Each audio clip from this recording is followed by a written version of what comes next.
It's the 3rd of February. I'm about to drive down the proposed site to make sure if the signboards, the public notification of the development is still up.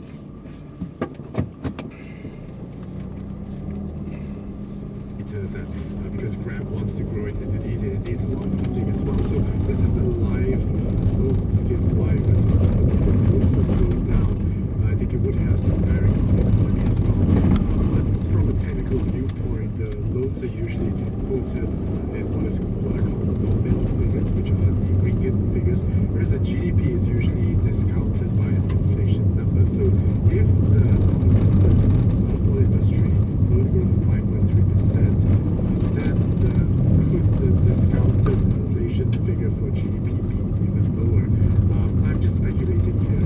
I think we really need to see data going forward as to how the economy does. Yeah, and speaking about this debt-fueled economic activity, you also got to ask whether Malaysia as a whole has a kind of appetite for again debt-fueled taking on more loans to fund our economic expansion, right? Because on the fiscal side, for example, you've got the government who are trying to reduce or curtail the fiscal deficit spread, right? About 3%, and that's the target for this year.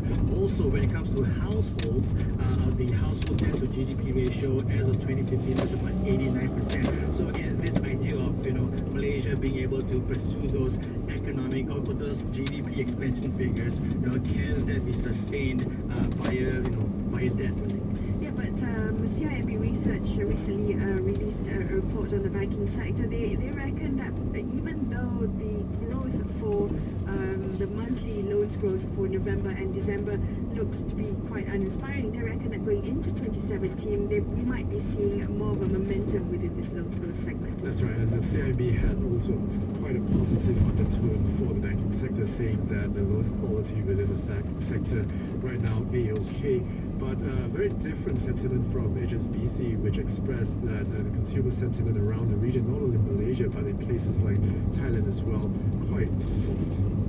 And going back to public bank, if you can go back for so long, you've got Bloomberg Intelligence that recently, given the fact that public bank is a retail market leader here in Malaysia, so they expect them to continue, public bank to continue delivering the highest return on equity among Malaysian banks, also maintaining its market leadership in domestic mortgages and auto loans. Again, very much a domestic centered bank, despite trailing Maybank and CIMB in total assets. And something interesting about public bank, it's the third largest bank in Malaysia in asset size.